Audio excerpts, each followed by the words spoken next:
Hey everybody, welcome to the video. Welcome to the channel. Yep, we are right back on the decking for the YouTube yacht project, a boat shaped and themed rental cabin. And on the previous video, we got all this deck framing in place. We got these massive 24-foot 2x10s bent around so that they match the curvature of the bow. Sun peeking up over the ridge this morning. Well, today, or in this video, we got to get these knocked out and start getting some deck boards in. Let's get started on it.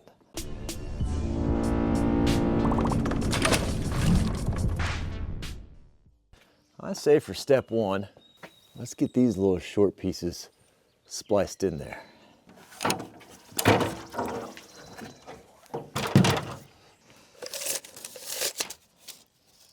So this one doesn't have a joist hanger because it's just sitting right on top of that 4x6. Nothing fancy on this one. 31 1/4.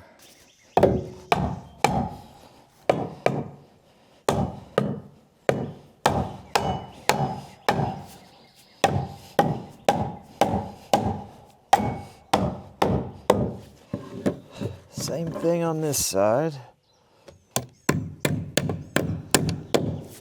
So we're up on the bow end of things now, obviously, and I need this last board to go from here to here. But before I do that, these are all kind of cut at a radius, and we're gonna try at some point to bend 2 treated 1x12s and pull it to put a little bit of radius on the bow end of this deck. This little block isn't planing right, and I believe it's because this is pitched backwards. If I run the level across there, see how she comes up on us just a little bit. It's not a lot, heavy eighth maybe, but still something I want to address. So I'm gonna take the screw out on the back side of the block and see if we can't get this thing to roll. Hopefully we can just, yeah.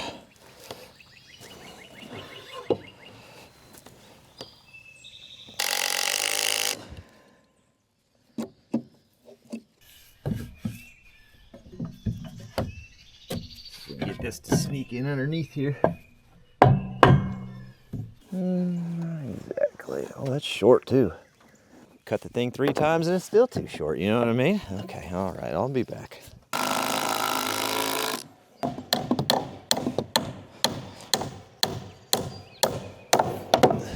And now that one's in.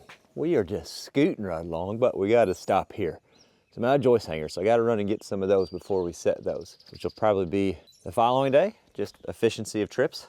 Like I'm not going anywhere that sells joist hangers today, but I am gonna be in a place that sells joist hangers tomorrow. Let's go ahead and slap some deck joist tape on this. We're also running low. This is my last roll of this, so we'll have to pick up some of that. Just wanna keep any moisture that can develop from the top side getting down between all of this.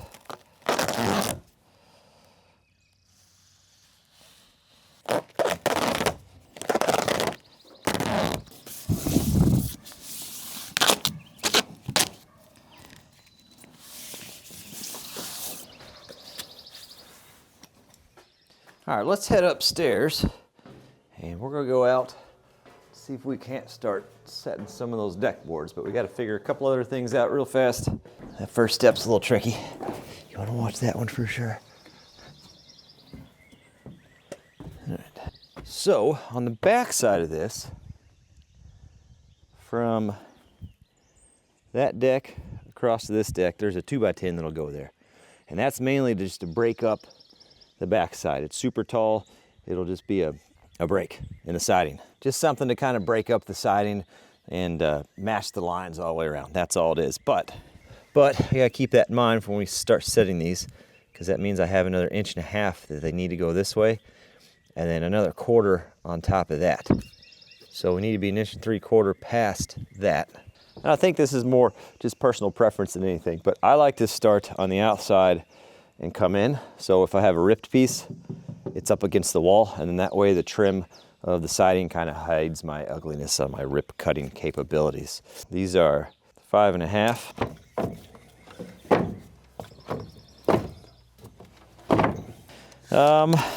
So 1/8. Let's just go 1/2. So we have plenty. So let me show you where my mat's at. I'm pretty sure this first row we can just slam right on that post. Well, off of the post just a little bit. 4x4, so 3.5. And then 1.5 inches there. And then I'm gonna hang about a half over. Remember these boards, these are 5.5. So 5.5 out here, 5.5 out here gives me about 1/4. So I should be able to just notch that outside board. And then this inside board should be able to just kind of go right up against this. There's a slight curve along this section, and we're just gonna make that work. And then from there to there should be perfectly straight. The next thing we got to figure out is what to do here. Now, it's a little tricky because we have a straight wall and a curved wall. And I think if these were both curved, I would put the effort into curving these PVC boards. But they curve pretty easily on their own. And if we need any more, you can heat these up and curve them even more. But even on their own, I tried the other day, I can pretty much force a board to follow that. But that means at some point, because one's straight and one's curved, we've got to just cut it. Right? The question is, how do I transition from the straight section over here to this section here? And what I'm thinking is, we'll just put a couple joists across. We'll do a board this way. We'll split that angle, and then we'll miter these where they tie into it, and miter those where they tie into it, and we'll just run them out. And we'll just run boards off of this straight line, and then whatever we got to cut off on the outside for the curve, we'll just cut off. I don't know how it's going to look or what it's going to turn out like, but I mean, that's my plan. This is one big experiment. So we gotta split that angle so that they miter together somewhat decent, even though we're gonna do like a picture frame style separation. So we're just coming to the point of the wall here. Framing square would be better, but here we are. Speed squaring off from that. So we're matching this angle out. I'm gonna make a mark here. We're gonna square out from this way, the mark there. So I have this 90'd out, that's that mark, that is this wall 90'd out. And then in theory I should be able to measure between the two, half it, and then that should be the difference in the angle. You know, we're just applying common sense to angles, and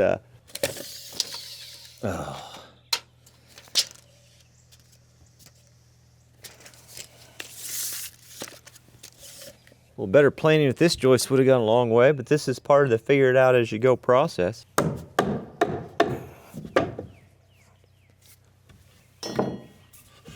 Okay.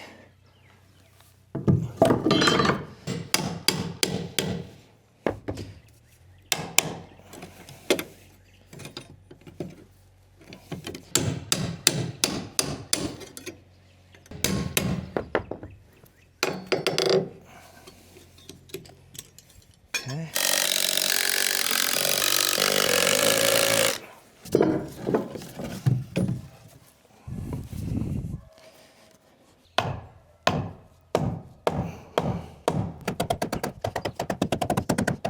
Just go run some screws from the outside for now until we get the joist hangers where they need to be. The old Milwaukee Impact. It says it right on the side of the thing.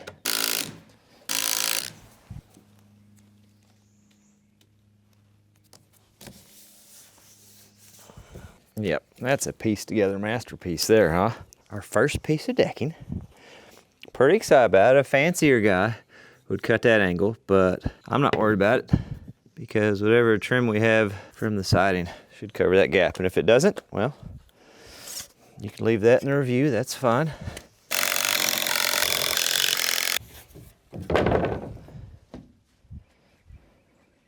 We'll shove that over, gap the post. Mark, mark, cut.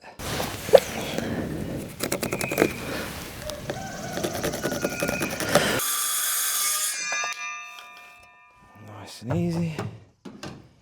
And then we'll gap it.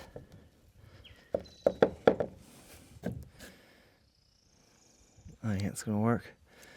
And then we just pick it up on this side. This piece just makes a really nice even break. We got to come down here and figure out where we want to split or where we want to break. So here's the plan. I'm going to fasten this side down, and then we'll go to the other end, lift it up and cut it. I added some splice blocks underneath. I'll show you here in a second.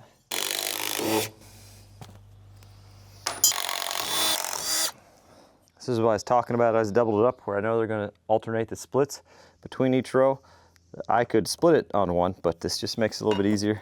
And that's just my personal preference anyway. We're just going to find that splice, mark the cut, and then I can lift it up, shove something under there, cut it, drop it. Mark, mark, straight edge.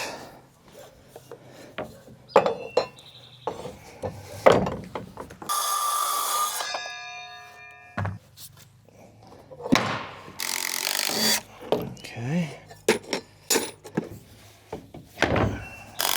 And we go down to the end, cut that. And we do that whole bunch. Some back and forth. All right.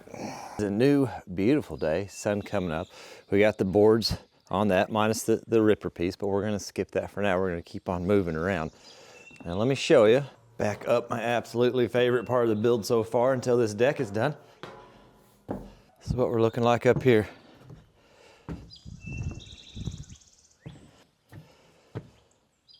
Pretty cool. Pretty cool. This is the next step. This is when you're trying to remember if you nailed everything in.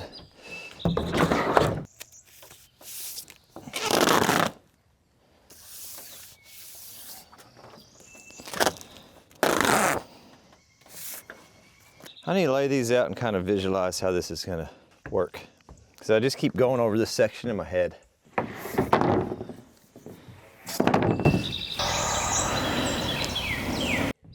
I'm just having a hard time visualizing how these cuts are gonna happen out here.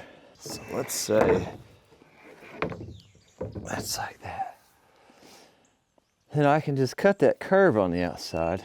The only thing I don't like about this PVC deck, you know, with wood, you can cut whatever shape you want, throw a 1/4 inch round over on it, and it cleans up decent on the outside edge, but the PVC doesn't necessarily look great like that. It's either that or we curve each one of these, but then we're gonna be making cuts on the inside. We're gonna be making cuts one way or the other, it's just whether or not that cut's exposed. Let me take a scrap piece and kind of cut it and see what she looks like exposed like that. Should be able to cut the radius with the skill saw then. So the best of my understanding, and by no means an expert, so don't take this as advice, but this is what's called a capped composite decking. It's got the core like we talked about, but you can kind of see that cap layer. You can especially see it here when we cut through it into the core. And everything I'm finding online says you can paint the core material, but not to paint the cap material. I think, I mean, maybe even just a heavy sandpaper or an 1/8 inch router bit, run down the side of it like I do with normal wood decking, and then paint that core would be fine. I think that would look okay. The other option is, hold on. I need you up here. We bend it to match that radius. Let me put a screw here just temporarily on this end, and we can use that post, and we'll see what it takes to bend it. If it's not too bad, we may just do that, and then our cut edges will be exposed on the, or our exposed edges will be up against that. No issues, right? I mean, I feel like we could get that.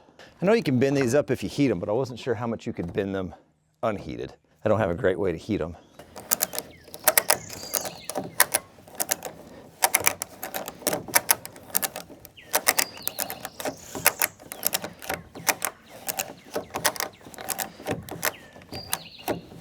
Also, I'm getting real tired of ducking every time I go under this thing.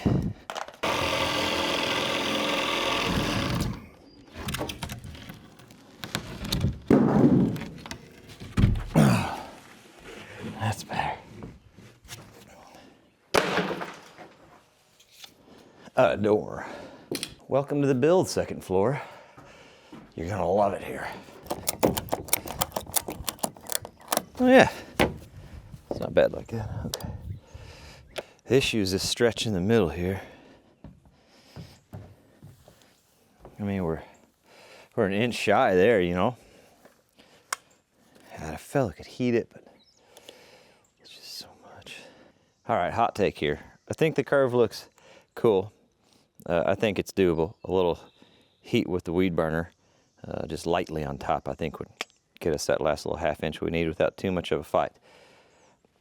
The thing is though, if we do that curve, what do we do when we meet up here? I know what to do if we just run it straight. Same thing we did there to break that angle. We'll just run that out, and wherever these tie into that, they tie into it. Nice and neat right down the middle. But if I did that curve, then I got to curve every little piece all the way in. So after about ½ an hour of messing around with that and seeing how we'd like it, and how she'd look and how she'd finish out, I'm making the decision.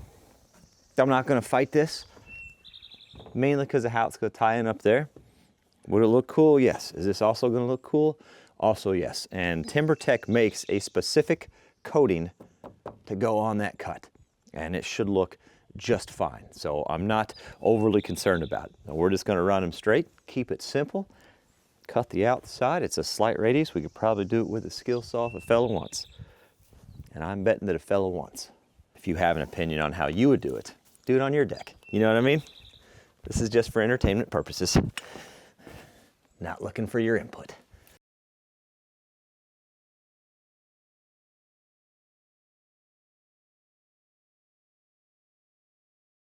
So now that we got the bulk of the boards down on this side, with the bulk of these down, we're ready to go ahead and walk around and move to this side, but obviously we've got some framing to do as well. So what we got to do, obviously, is we got to run some joists across here.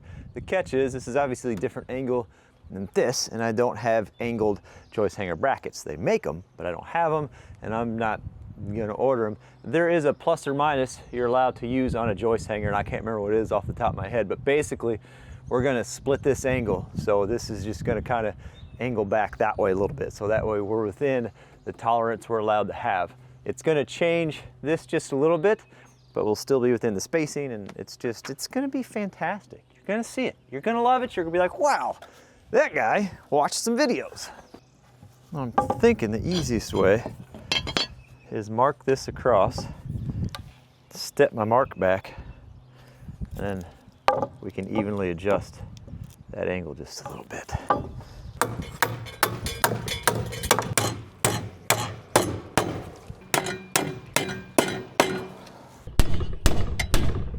So that's what we ended up with. I think it looks pretty dang good. Get some tape on it.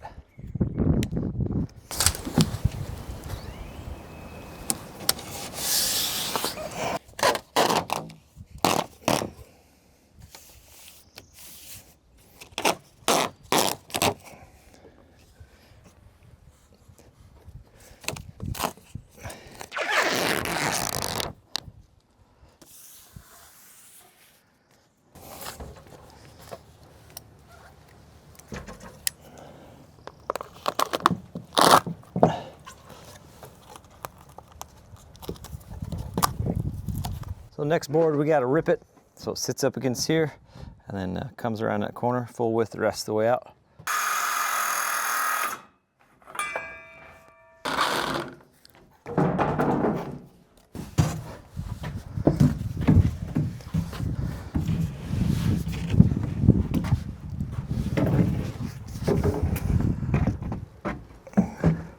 As long as the trim can cover that terrible cut, which it should. Should just fine. Okay. Yeah, look at that beauty. Have my angle flopped backwards. That's okay. We'll just hide like leaves or something in there. That's fine. All right. Close enough.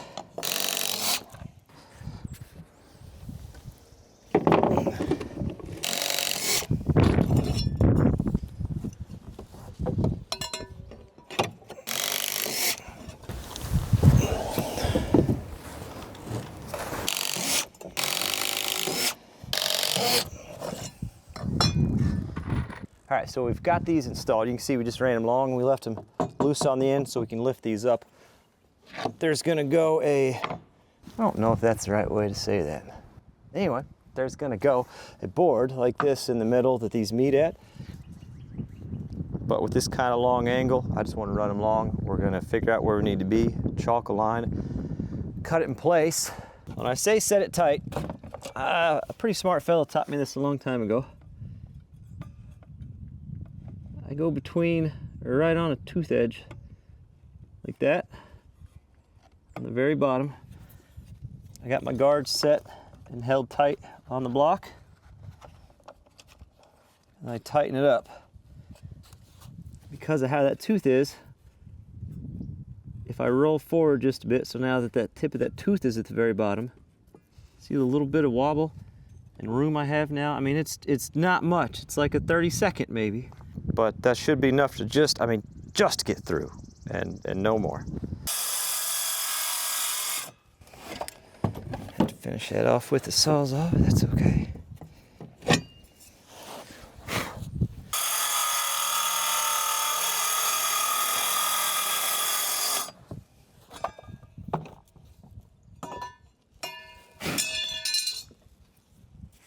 It's okay. Speed squares don't need to be accurate anyway.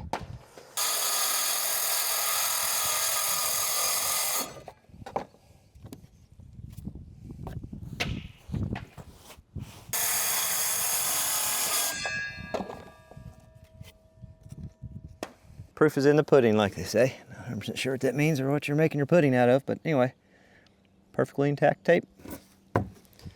Nice, straight cut. There we go. This is probably the strangest deck I've ever built, and it definitely threw me some challenges. There's absolutely no doubt about that, and there's quite a bit to figure out. I would say that the port side, that probably took me about 8 hours, and half of that was figuring out how the heck I wanted to do it and what I would be happy with. And over here on the starboard side, that only took me about 4 hours to just slam that out. Once we had the plan, we were ready to rock. As far as the outer boards on the outside, we'll do that whenever we do the posts. I still got to figure out exactly how I want to do the post. I have a really, let's say at 99% idea of what I want to do. I just have to double check some things because I was told that the way you attach posts, that code has changed. And apparently there's some sort of new expensive bracket. I don't know if I have to use it or not, and I need to get that figured out before we put those in place.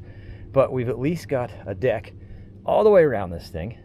We got one door opening cut out, and next time we work on this project, we will be getting the windows installed. So getting the rest of those door openings, so getting the rest of the window openings cut out, everything flashed the way it needs to be. You guys understand. Windows installed. I do have to say, I'm pretty proud of this. I think it's pretty cool. I think it's going to be a very defining feature on this boat. There's been several things we've put on this boat that whenever you first get here, you just got to go there, right? The staircase, phenomenal. Walking around looking at the outside, phenomenal. I guarantee you, the first place people end up is going to be up here on this deck, leaning over the railing, looking out into the woods. It's just one of those things you got to have. Can't thank you guys enough for watching. Next video will be on the dump truck. We're going to tear into that some more now that we got it up to the shop, and see if we can't problem solve what's going on with it, at least figure out what's broken so we can get some parts ordered. And then from there on out, back on the YouTube yacht. That's the plan for a while. Don't forget to check out our second channel, Kleeman. We've got shorter videos of just some homestead work we do, but still equally entertaining. And that's all I got. I think I already said thanks, but I'll say it again. Thank you guys for watching, and we'll catch you on the next one, which should be Monday.